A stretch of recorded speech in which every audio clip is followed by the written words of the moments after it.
dose of Tuddle. The all-time greatest intern/producer we've ever had, of course, Tuddle. Tuddle in Florida. From the Hobo Fish Camp, it's the Tuddle Daily Podcast. No wonder nobody likes you, Tuddle. Everything's a goddamn debate. All right, guys, greetings and welcome to another edition of the Tuddle Daily Podcast. I can't get my phone. Oh, so it does sound good. All right, good. Thank you. Thank you, Vulture. I don't know what I would do without my Vulture. Iggy T. Hey, Iggy T, my guest tonight is a Canadian. He has a link tree here, but hold on, let me go to his Twitter. That's where I was able to find out the most. He is from Toronto, Ontario. Maybe he might have listened to me when I was on Bubba's show in Peterborough. I know he's not there. The Jolly Gator. Good evening to all. Oh, boy, what a day.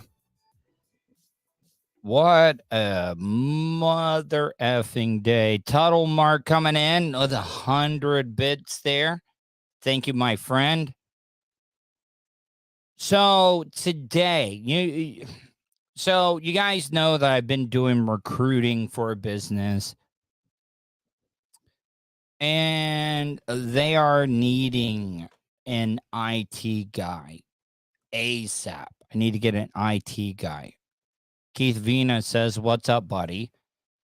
So I was able to, in less than an hour, because the big boss called me out of the blue. And I did not have the big boss's number. And when he called, I knew who it was. I talked to him. We talked about how important this was.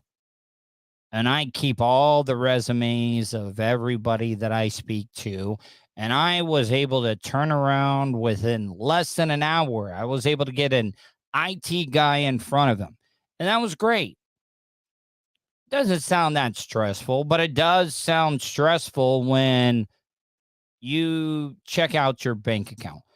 So when you're poor, like I've been since I left radio, and I don't want anybody to think I was ever rich working in radio, because right now I'm making the best money that I have ever made in my life. And I'm not trying to floss on anybody. I'm not trying to say, oh, I'm rich, bitch, or whatever. But I was paying for insurance. I had a personal insurance plan that I was paying out of my own pocket for every single month. That's what I was doing. It was with one healthcare provider. Then I got hired, and the insurance was still with the same health provider. So when I got all that signed up and everything, I asked him, I was like, look, I already got a plan with you and stuff.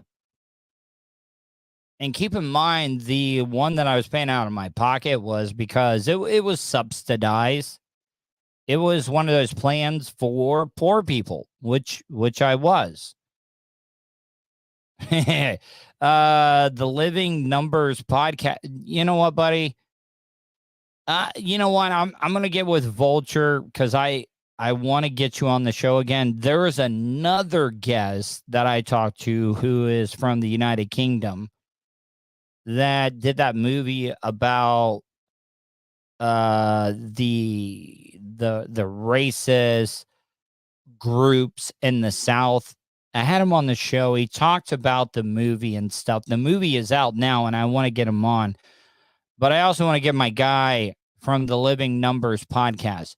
So, yeah, I'm not flossing or anything like that. But what I'm trying to say, though, is so I had the subsidized health care that I was paying for. But when I signed up for the insurance with my new company, they said, oh, yeah, the other one will be canceled. It'll be canceled. So I've been at this job for about 2 months now.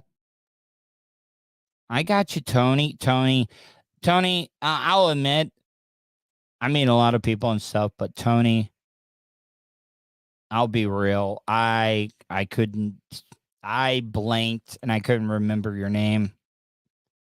Tony, I'm just being real. It's not that I don't care, but Tony, I have a lot of people on the show.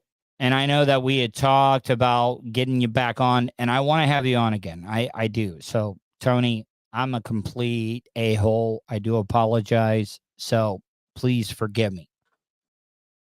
But today, so I got this new job. I'm making more money. I thought my other insurance was canceled. And I wake up and I check my bank account. You know, when you are poor, you do not check your bank account as much because you know what your bank account is going to be. It's going to be depressing. So when you're poor, you don't check your bank account as much. You just don't. Because I've been there. I've been poor. And I was just like, you know what? Screw it. I'm going to buy this candy bar, and I'm just going to go up. I'm not even going to check my bank account. I'm going to swipe the card. If it goes through, I get the candy bar. If it doesn't, I just walk away.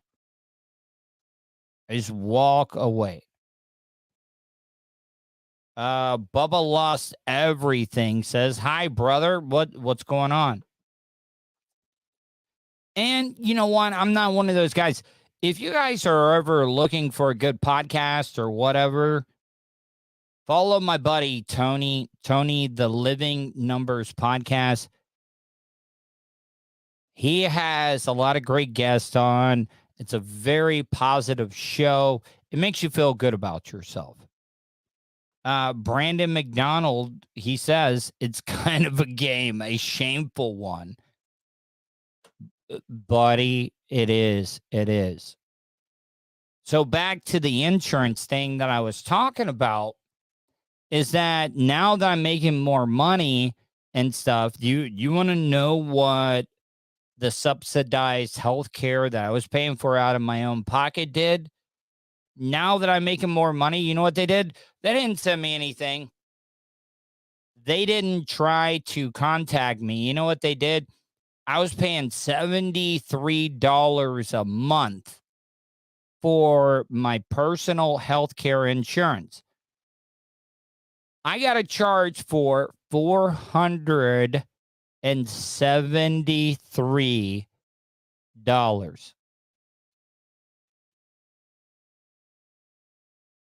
Luckily, look, once again, like the Living Numbers podcast said, Tuddle flossing. I'm not trying to floss. If you would have talked to me at the beginning of 2020 and you had said, hey, somebody took an extra $400 out of your account, how you doing? I would be absolutely melting down. I would be absolutely in a meltdown because $400 is a lot of money. And $400 is a lot of money to me right now. So I called them. I was almost to the point of getting everything taken care of. And they put me on hold. I got hung up on. It took every single bit of willpower in my brain to not throw my phone against the wall and break it. And I didn't do it. So I called back again. Second time, an hour and a half that I was on the phone trying to get this thing figured out. And I always have to snap myself back into reality because I do get upset when stuff like that does happen.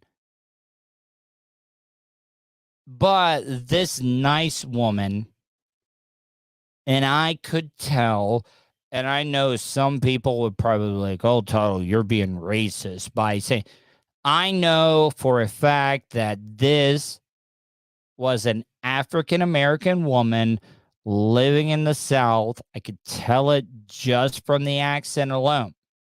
And I explained to her. And she was like, oh, yeah, I know exactly what you're talking about. I live paycheck to paycheck and stuff. So the reason I bring that up is that I really think that you guys, before you get mad at the customer service people, the people that you're talking to on the phone, when you're calling in and you're disputing $400, trust me, the people that you're talking to on the other end of the line they have a lot of the same struggles that you're going through. And I was able to get it taken care of. But they're also telling me that it's going to be 10 to 15 days before I even get that money back.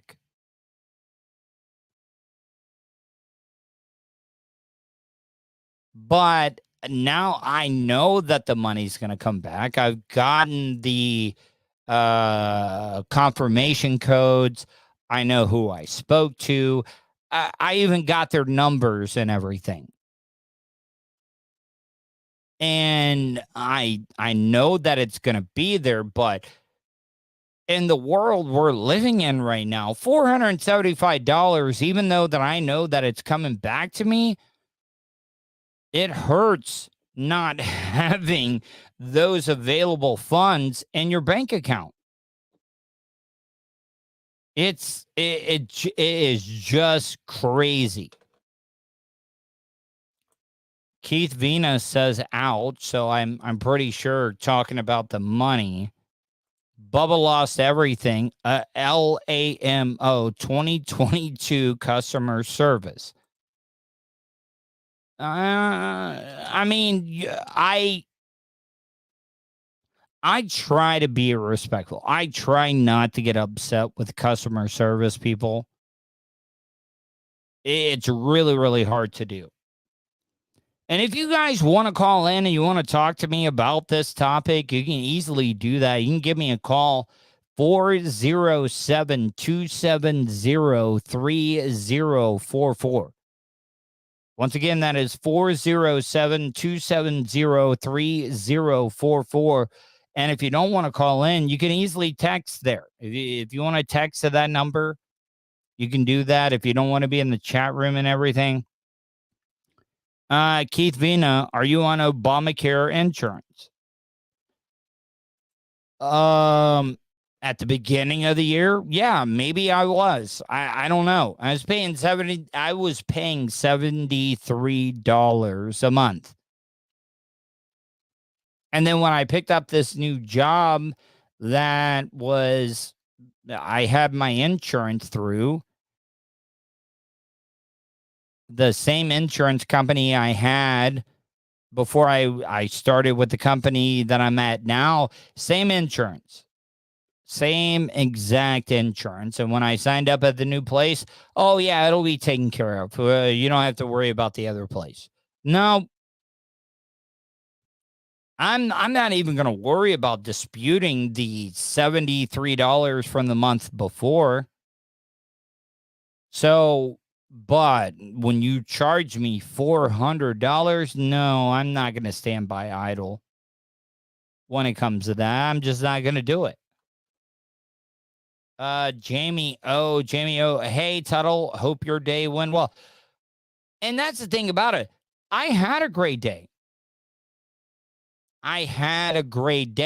But when you are put on a task that is very, very important at the company you work at, and then you got to deal with that on top of trying to get your $470 something back.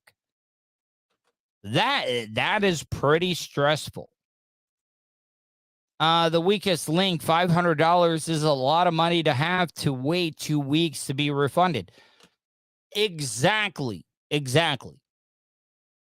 What if I did not have the job that I have right now and I've been saving my money and stuff? What if I didn't have that? A lot of people don't have that luxury. They do not have that luxury at all. Ron Bartosh, what's up, Tuddle from Pittsburgh? What's up, Ron Bartosh? Pittsburgh is one of those places that I want to go to. I used to watch a lot of those cooking shows and food challenges. I've always wanted to go to Pittsburgh and get an official Permanente Brothers sandwich. Even though that I'm being good, I'm being health conscious, I would eat one of those sandwiches in a minute. I would. Ben Puma, what do you think about Bubba and his track being for sale? Well, for one, I don't know if that is true. I don't know if that's true at all. So, I'm sorry. I'll save my comments for a later date. I will. Hopefully my guest is going to show up tonight, but I do have a couple of stories I wanted to talk about. I want to talk about, and Ron Bartos, hold on, I was about to put my story up. Ron Bartos says it's not for sale.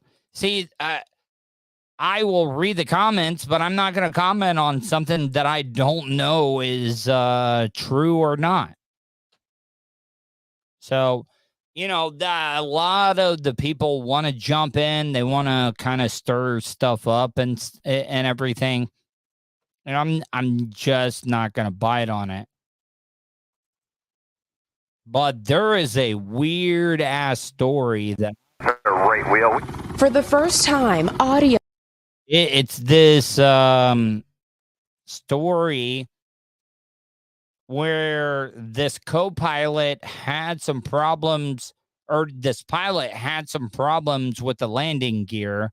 And then when they land, they find out, oh, hey, yeah, the co-pilot, he jumped out of the plane.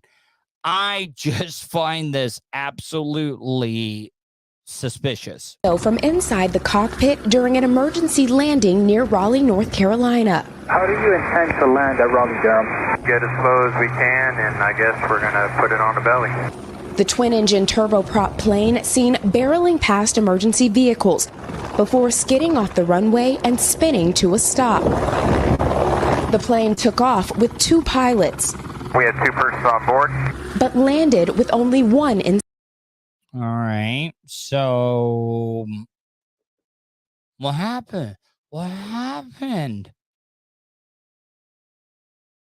Because we're going to get more into this story, and this story it just does not add up. Could this be a case of somebody trying to commit a murder that is so unbelievable that nobody would ever think that the pilot killed the co-pilot? Side. We do have one subject who is not on the aircraft. Soul number 2 jumped from the aircraft. Unknown location, did not have a parachute. Okay. Oh, Tom Delaney. F Racetracks. Tom Delaney coming in with $2 here on the Tuddle Daily Podcast. If you guys want to donate, you can easily do that. You can do it on YouTube. You can super chat. You can cheer me bits on Twitch. And if you're on Twitch and you want to throw me a subscription, subscribe to my channel. I love the follows and everything like that. But if you want to subscribe, that does help me out. Seriously. I'm doing fine at the other job, but guess what? This is all bonus. This is all bonus. Money I make from the podcast is my date money to try to impress the women or whatever it may be. Don't worry. I don't have a lot of dates, so your money is going to be safe. Police say Charles Hugh Crooks, the 23-year-old co-pilot, either jumped or fell from the plane mid-flight and without a parachute. Now, a deepening mystery over what happened to Crooks. There's no mystery. Yeah. I mean, why did he jump out of the plane? Whoever the pilot was, you are main suspect number one. Mention of the pilot exiting the aircraft on the recordings. After an hours-long search Friday, his body found in a backyard, roughly 30 miles from where the plane landed. We had officers that were responding in the area for the... All right. Guys, okay. This is coming from somebody that has tried to kill himself, somebody that has tried to harm themselves.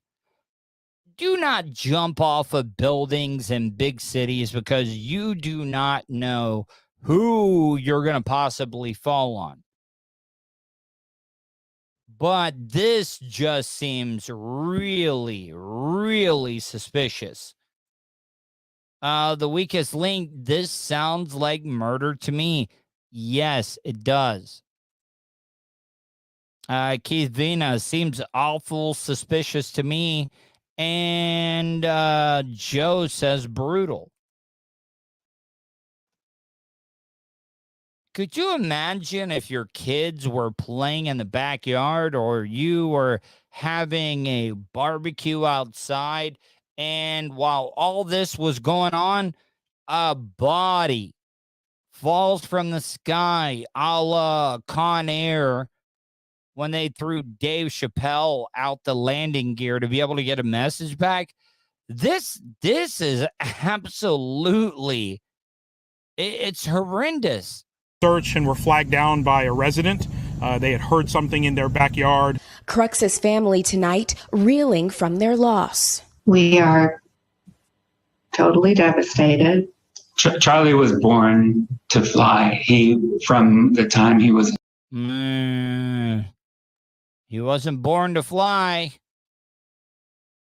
Because if he was, he wouldn't have hit that ground as hard as he did. And took him... I know this is such a bad take. He wasn't born to fly.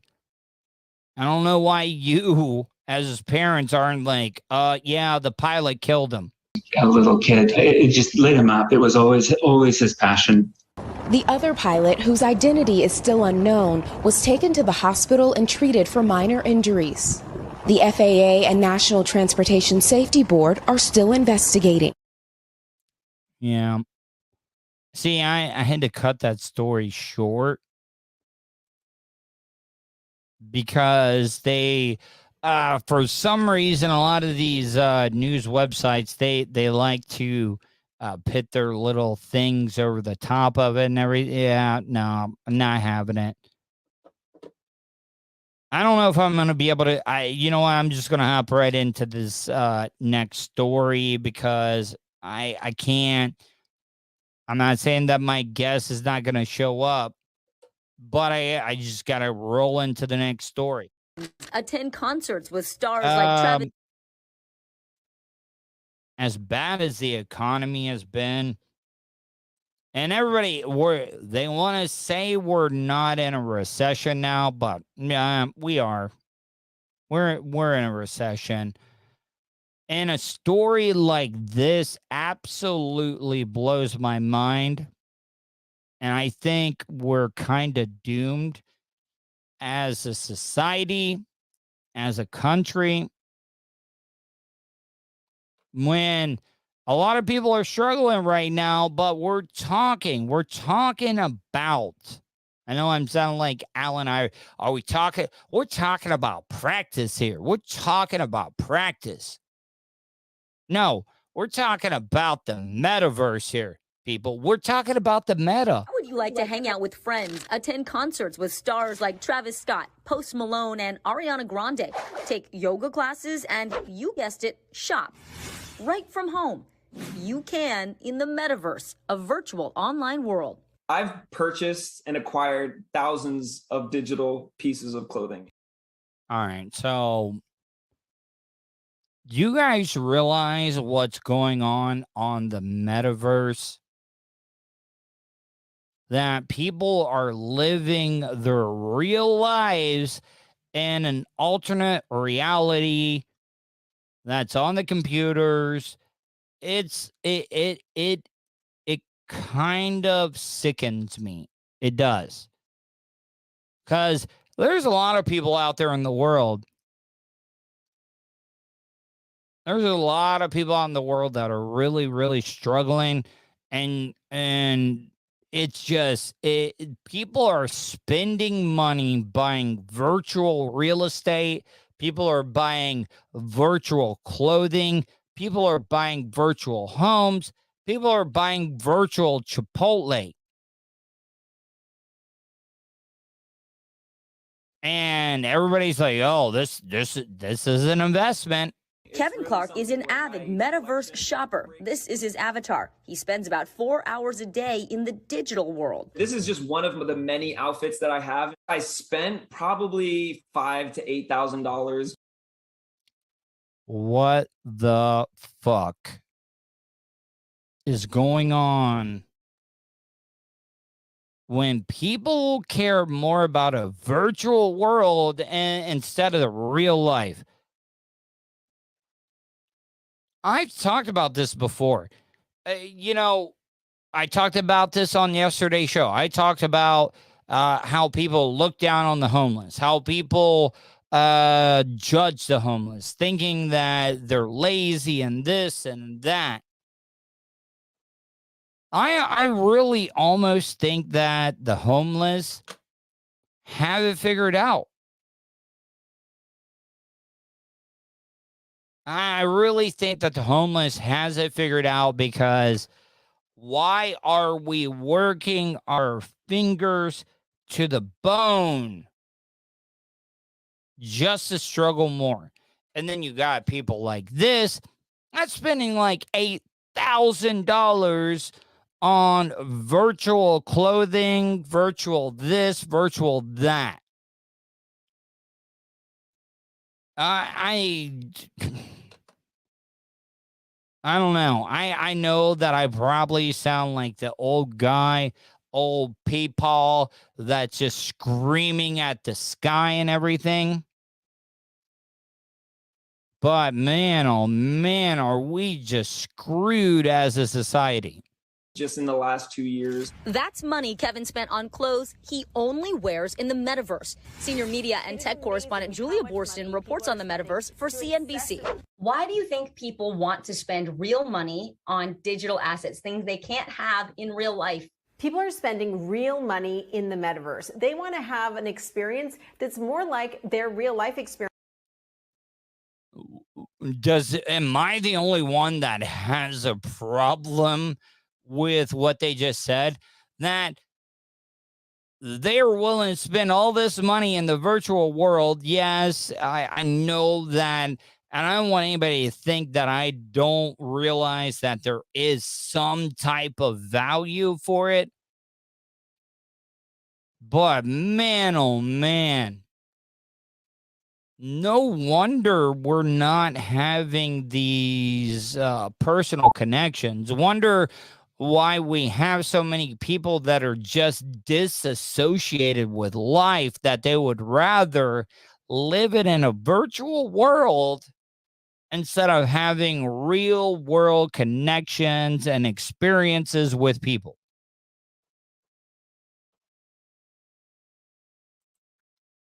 Raymond B., we are just a blip in the Milky Way. Whether you believe in God or not, we are living in the end. We could be.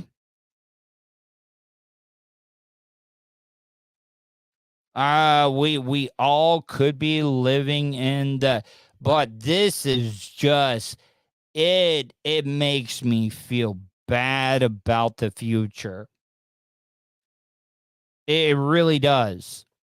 Iggy T, I would be going on real vacations, LOL. Exactly. Like, I know that they're trying to say that a lot of this stuff has value and everything.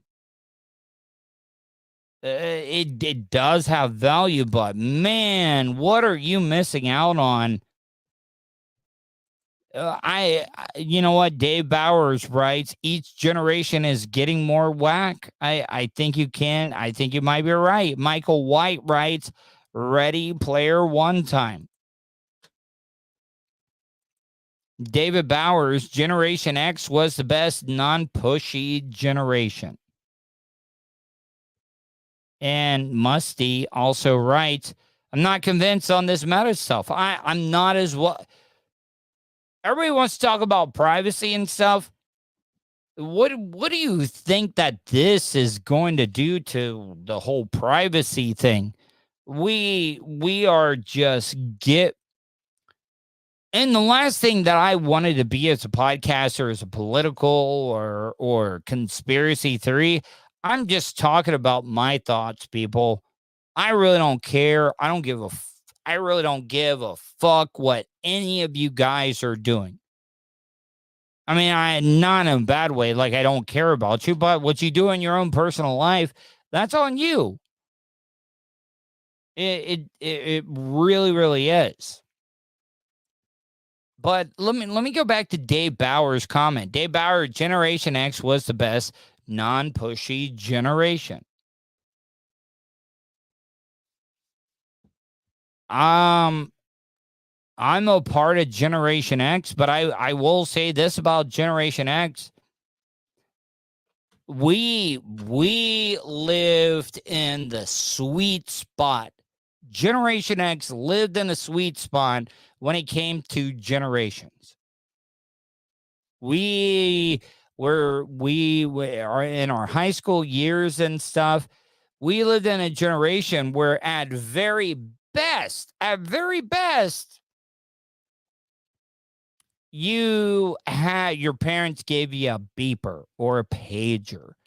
Your parents, if they could afford it, they would get you a pager or whatever it may be. And then they would text you, and then you needed to call them back in a certain amount of time. Back in Generation X, when you're in Generation X, you had to be an absolute idiot. If you're a Gen Xer and you got caught, doing something bad as a Gen Xer, you're the dumbest person in the world. I will say that because your parents could let you out, let you ride your bikes around. You could tell them you're going somewhere and you just had to be back at a certain time.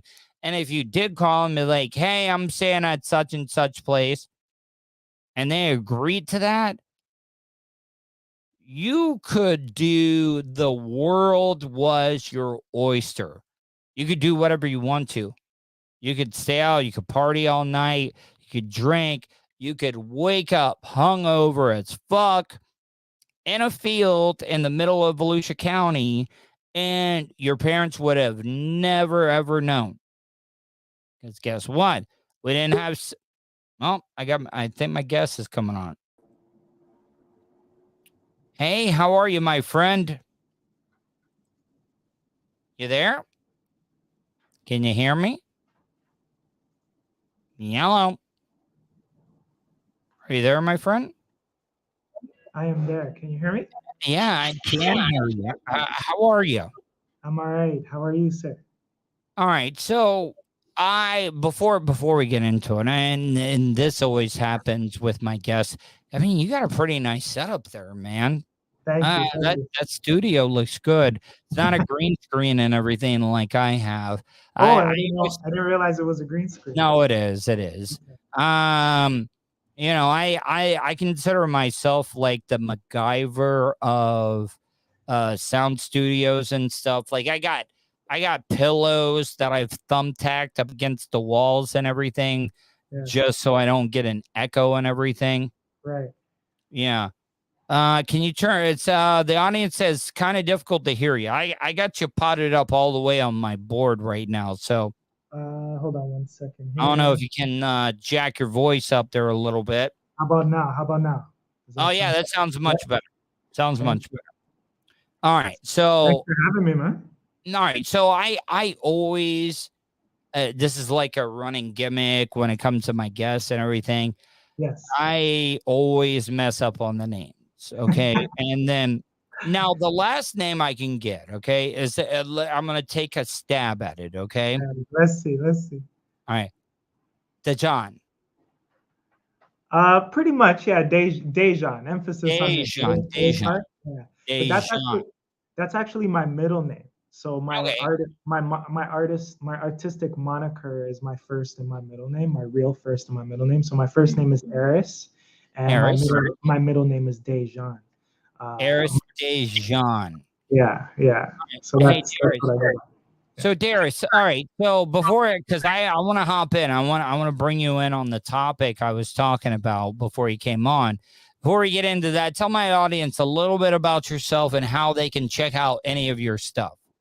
Sure. Well, first off, my name is Arys Dejan. I'm a recording artist, pretty much an all-around creator from Toronto, Ontario, Canada. And, I don't really like to define myself by what I do, but just how I view myself. I'm just a creator. I'm just a person who loves to be alive. I look at myself as a being, and I'm grateful for everything that I have, the ability to walk and talk and to be on platforms such as this, to just share perspectives and to pick brains. And I love art. I love creating. I look at everything as art. So I have a podcast and I do music and all that, but those are just extensions of who I am. So, yeah. All right, Arys. So I got a lot of Canadian people that watch. You know, when I was on terrestrial radio from I think 2018, 2019, the radio show that I worked on down here in Florida was heard in Peterborough, that area. Yeah. Do you know where Peterborough is? I know where it is. I've never been, actually. And that's a place that I would like to visit. Like, it's driving distance. I could drive there. But I've never been to Peterborough myself. No. Yeah. I mean, were you born in Canada? I was born in Canada. Yeah, I was born in Toronto. My mother, she raised me in Niagara Falls. So we were born in Toronto, but she didn't want us to be raised in the city. So she moved us a bit out. And I grew up in my younger years in Niagara Falls, going to school over there. And then we came back later on to Toronto. Niagara Falls seems like a touristy area because I've been in Central Florida all my life, and we got Disney, Universal Studios, SeaWorld, and stuff. Yeah. Do you ever get sick and tired of the tourists that come, or are they always on the United States side of Niagara Falls? It's mostly on the United States side. Especially for me, it's like a second home, right? So when I do go over there, it's like I know the area like the back of my hand. So it's just like another place I call home. But it is very touristy. It can be, especially when you're not from there. But for those who are from there, it's just home, Which I'm sure it's like that for you, right? It is, the tourists sometimes. Eric, so before I brought you on, I was talking about the metaverse on Facebook and everything. Yes. And they're doing these stories about, you can go on the metaverse, you can buy Gucci bag, Gucci clothes on the metaverse. You can get this, you can go to Chipotle on the metaverse. And I know, look, I know some of that stuff does have value, but I mean, I would almost think after the pandemic and stuff and all the financial hardship that people are having, Don't you think that people look at people that go in the metaverse as just like I'll say it, douchebags? Like, I'm just saying it because there's so many people that are having a hard time feeding their family, keeping the electric on and all this stuff. And you're going on the metaverse and you're buying Gucci shit and you're going to fake Chipotle, even though in the metaverse, the Chipotle you get there doesn't give you explosive diarrhea and stuff. Can you see why some people would be like, yeah, those are douchebags? Well, I would take it a bit further, and the way I view it is like it's a form of escapism, and I'm not really one to kind of feed into that. The whole meta thing, I don't really. It's not something that I would partake in because to me, I look at it as a form of escapism, and it's like how much more are we trying to escape from reality in this life that we're living? We're not even able to handle the things that are going on in our realities. So what we do, we try to find other layers to, drown ourselves in and live within. And it's just something like, and I don't judge people who take drugs or anything like that. The work that I do. Either. They're self-medicating because of all the issues that are going on, trauma that's happening. In reality. Exactly, their reality, and we may never be able to see from their perspective, the things that they're going through and why they indulge in those things to escape. But we have to really start looking at escapism and what that really means for us, and why are we trying to escape? Why are we not equipped enough or strong enough to deal with our realities? Why are we always trying to go someplace else and exist in other worlds when we have a world right here that we can adjust in and learn from and fix ourselves in? But no, I agree. I agree. But I mean, we've also been living in a world where it's like, oh, if you're having a hard time, just suck it up, be toughen up.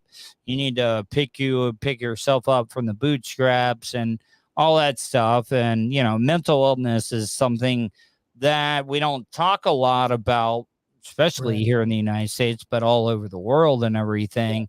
Especially amongst men, right? Yeah, man. I mean, a lot of people think that I'm being chauvinistic when I talk about that type of stuff. But as a man, especially living in the South in America, you're... and I'm not saying our parents were wrong or whatever, but when you go and talk to them, it's like, oh, I'm depressed. Well, what do you got to be depressed about, boy? Just, you get fed, you got clothes, you're going to school. That's all you got to worry about. What do you got to be depressed about? Be happy. Oh, man. It's a generational thing, man. They'll never understand that the time that they came up in is very different from the time that we're coming up in and the things that we're exposed to.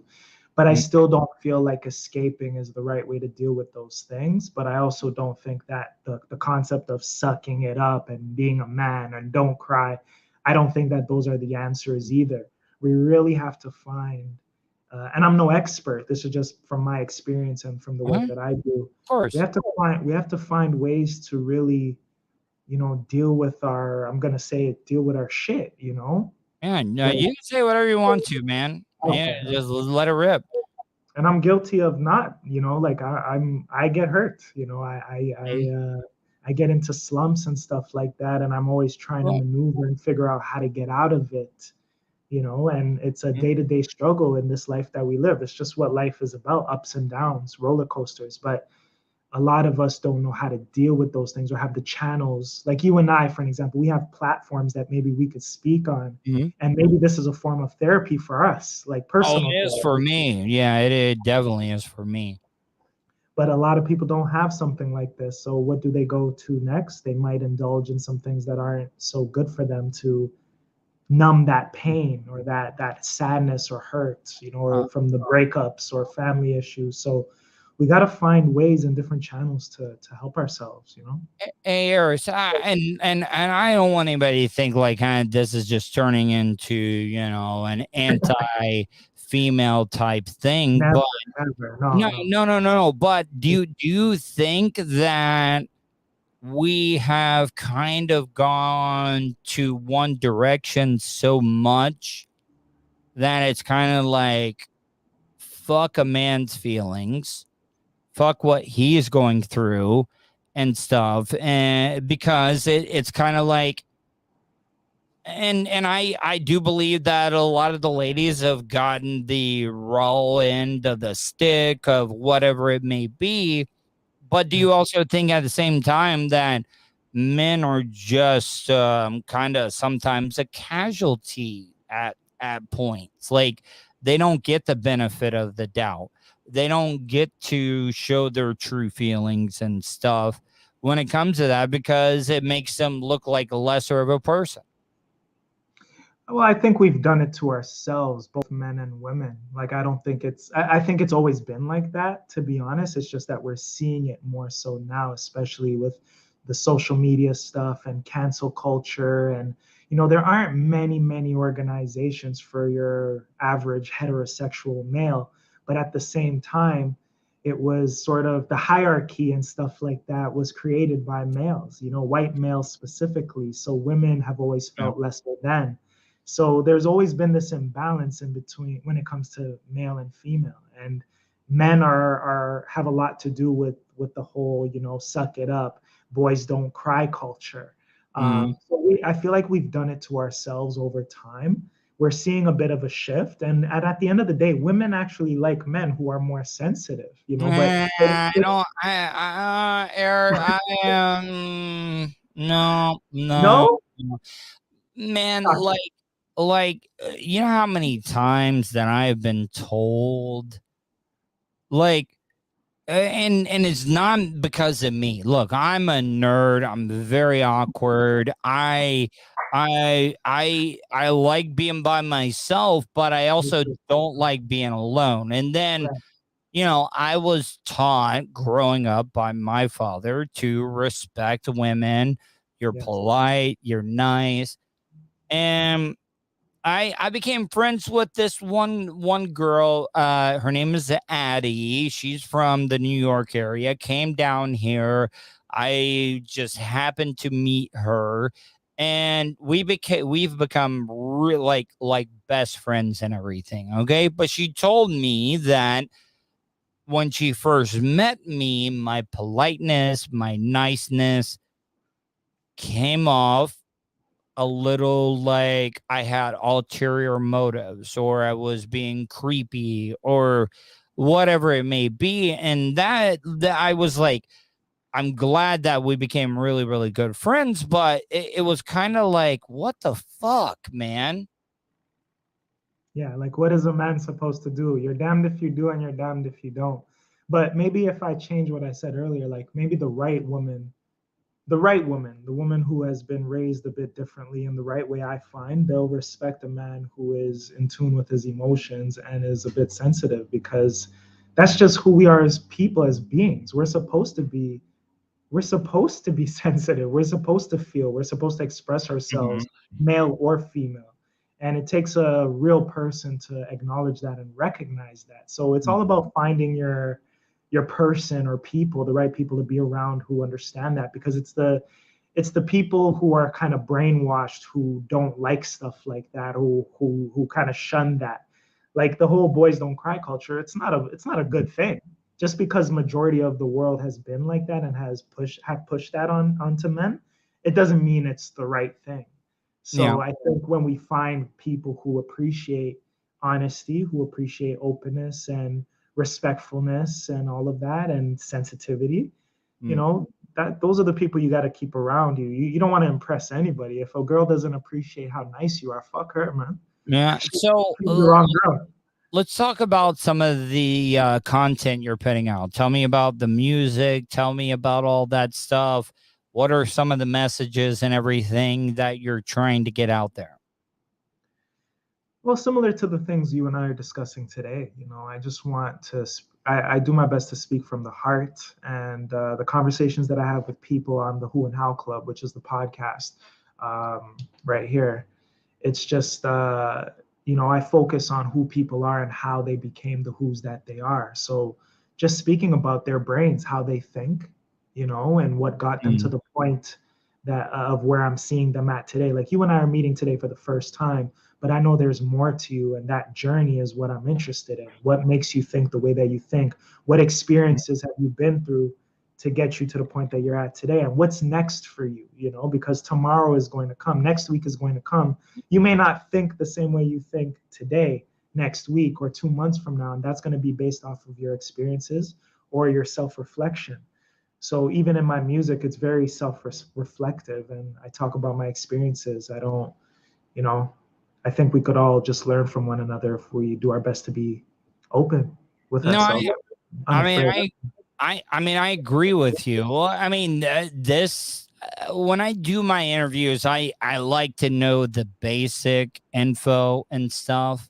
I don't like to do a lot of prep. I like to know, and just my interviews be like a conversation, meeting somebody off the street, kind of getting to know them a little bit, and then talking about it. And I think that's why a lot of people like the interviews and stuff that I do, because it's just a conversation. I know the gist of what you're about and everything, but I like to hear from you. That's why at the beginning of the show, I give my guests the floor to be able to tell people a little bit about themselves.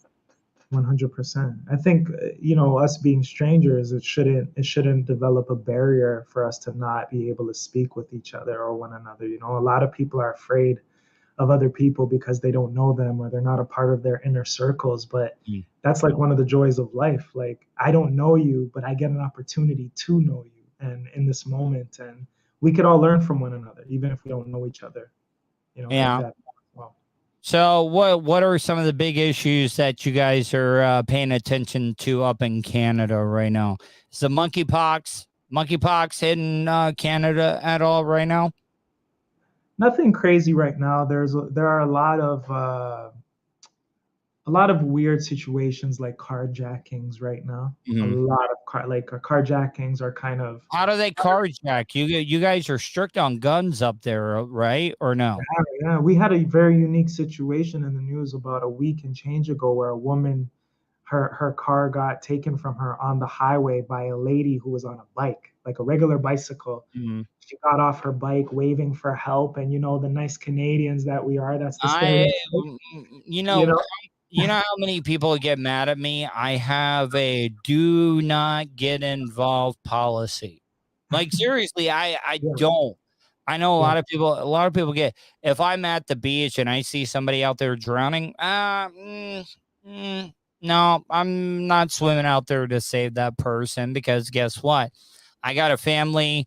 I got people that depend on me. And you know what happens when you try to save somebody from drowning? They pull you down. They sink you.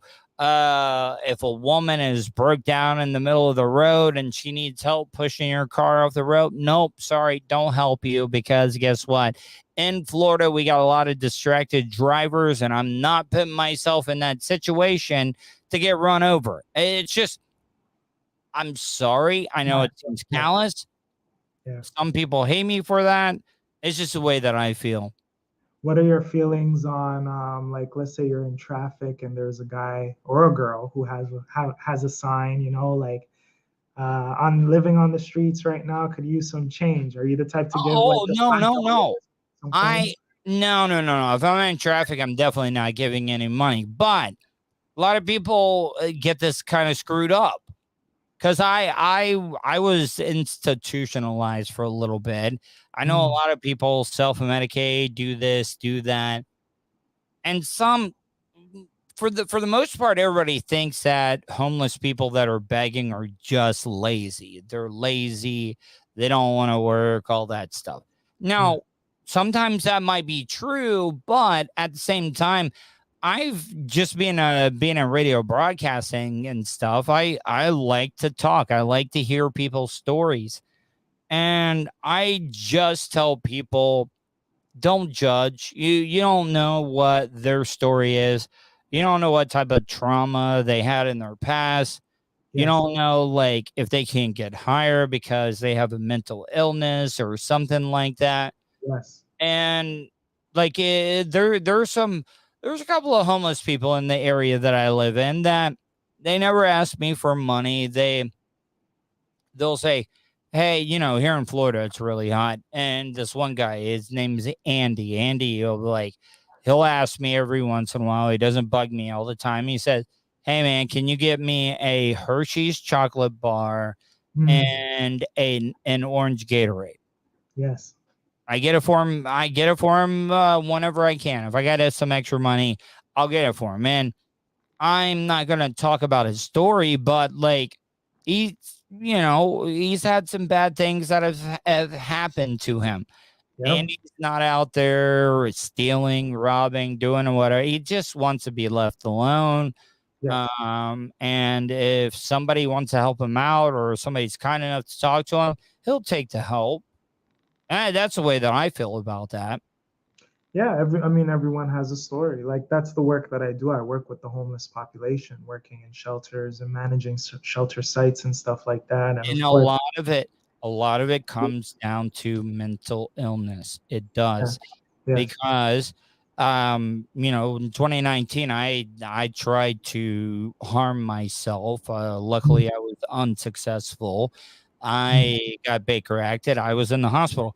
It was the worst 11 days of my life, but it was a very eye-opening experience because I'm very inquisitive. I talk to people, and a lot of the people that were in there, they had addiction problems, and it just wasn't because they were scumbags. It was because that they were trying to numb the pain of the trauma and stuff that they've been in.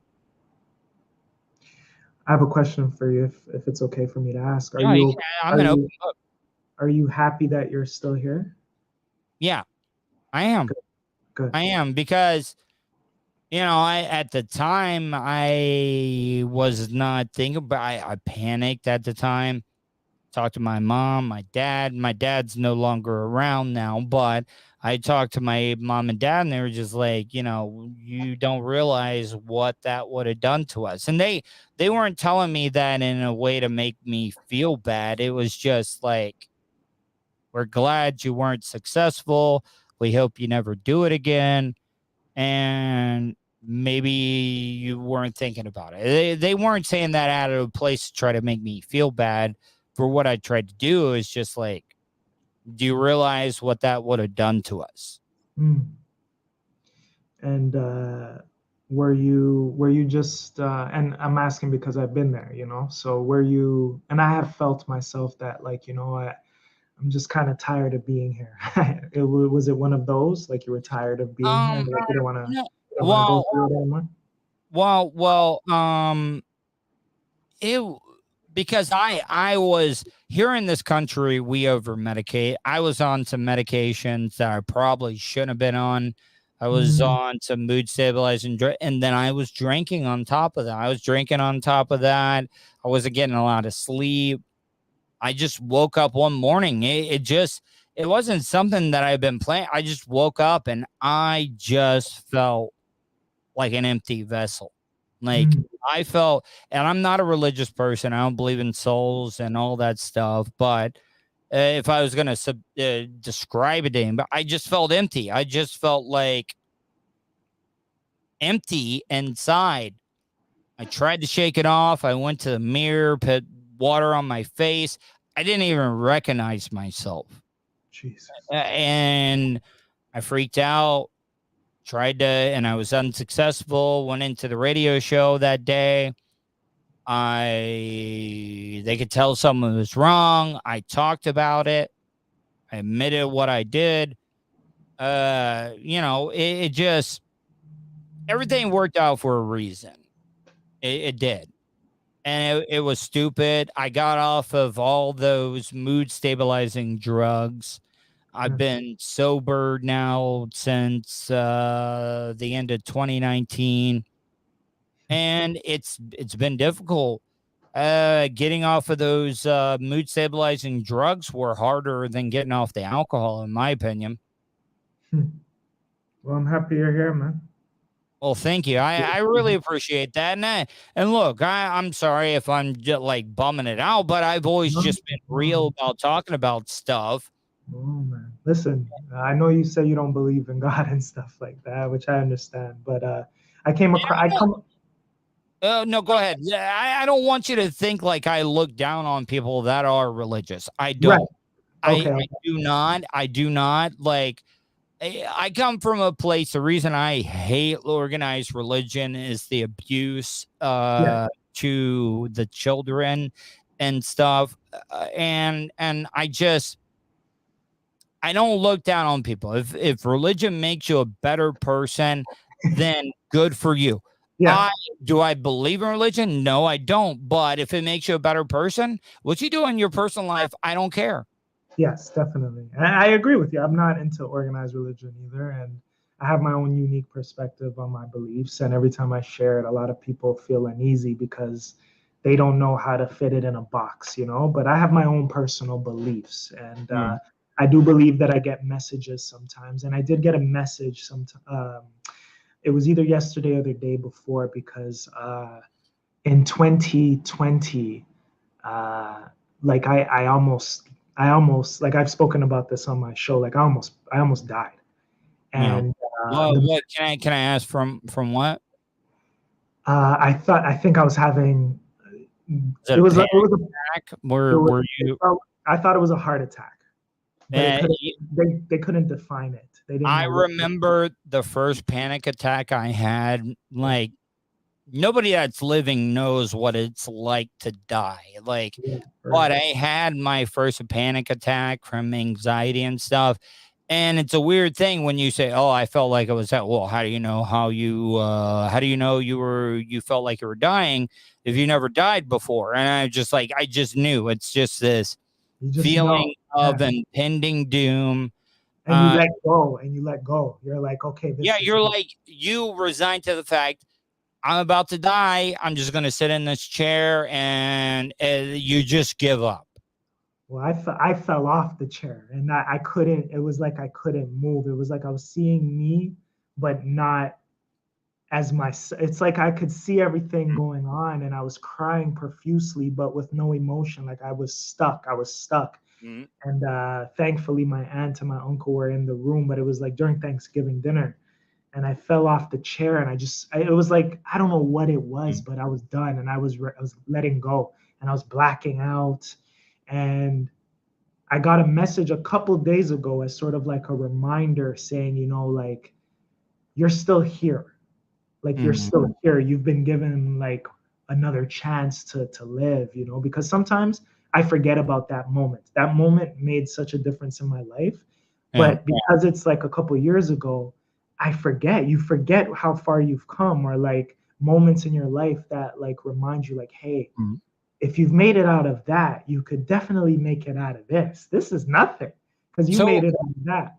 So what do you believe in though? Like what was talking to you? What was given that message? Oh, it was no, it was just a message I came across online, like okay, like a post. But I do believe that some of those messages, or like sometimes, you know, when I'm driving, like I pay attention. So I see certain things or whatever, and I take it as like I'm supposed to see that.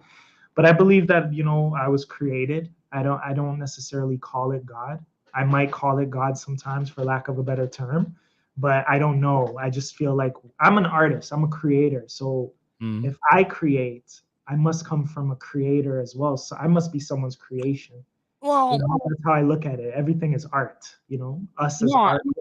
Conversing is art. Our ability to voice things and exchange and communicate this way. This is an art form. It's a lost art form, in fact. So, yeah. I don't think we'll ever understand. Like everybody's like, when we die. I feel like we will when we die, though. But if we pass away, we might get some answers. Well, I mean, this is the way that I always feel.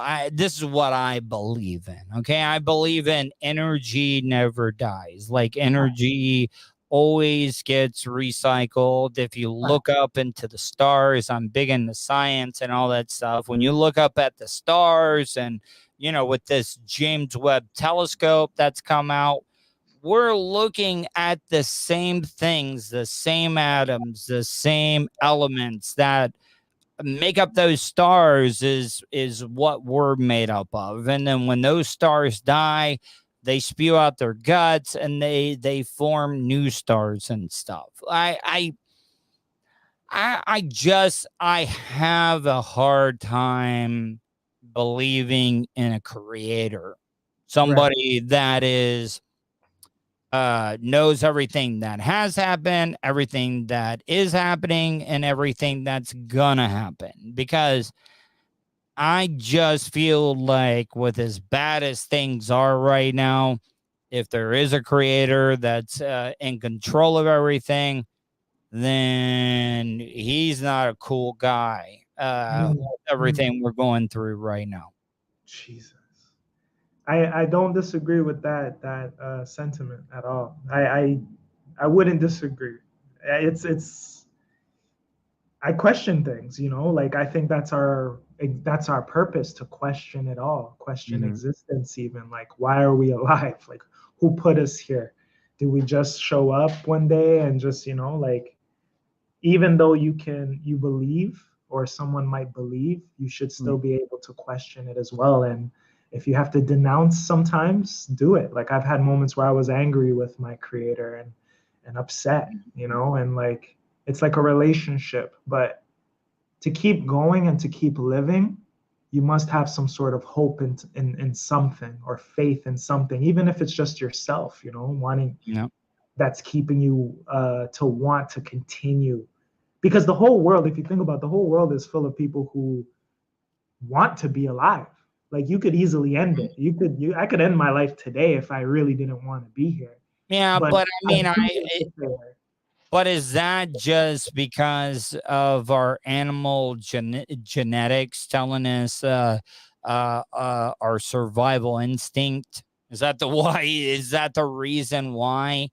You see what I'm saying? Like, maybe not for you and I. You and I are a bit more intuitive or aware, self-aware of what's going on. So we might have made the conscious decision to stay. For some people, maybe it is. Maybe it's a societal thing. Maybe they've been brainwashed to think that they have to be alive because that's the cool thing to be, right? No, it's great. I mean, I love it. Well, Arys, before I let you go, tell my audience, I have all the links and everything, how people can find you. So I'll put that in the description of the show, but I want to give you the floor before I let you go. Yeah, sure. Once again, thanks for having me, everyone. My name's Arys Dejan, and you can find me at The Who and How Club on all social media platforms and podcast platforms. So that's The Who & How Club, or just look me up on all social media platforms at Who How Club, whohowclub.com, also at Only One Arys, ONLY, the number 1, ARYS, and you're bound to find me on any one of those to connect and to listen to the show. All right, man. I appreciate you coming on the show, man. I hope you have a great night, and let's keep in touch, okay? I'm gonna follow you on social as soon as I get done with the show, okay? Yeah, and I'd love to have you on my platform as well. I want to talk further about who you are and stuff. I got like 100 questions for you. So. All right, so I'd be more than happy to come on, my friend. I hope you have a great night, okay? You too. Let's touch base. All right, man. Bye. All right, guys, I'm going to get out of here. Hopefully you guys enjoyed tonight's show. Hopefully you guys stay safe, and I will talk to you tomorrow.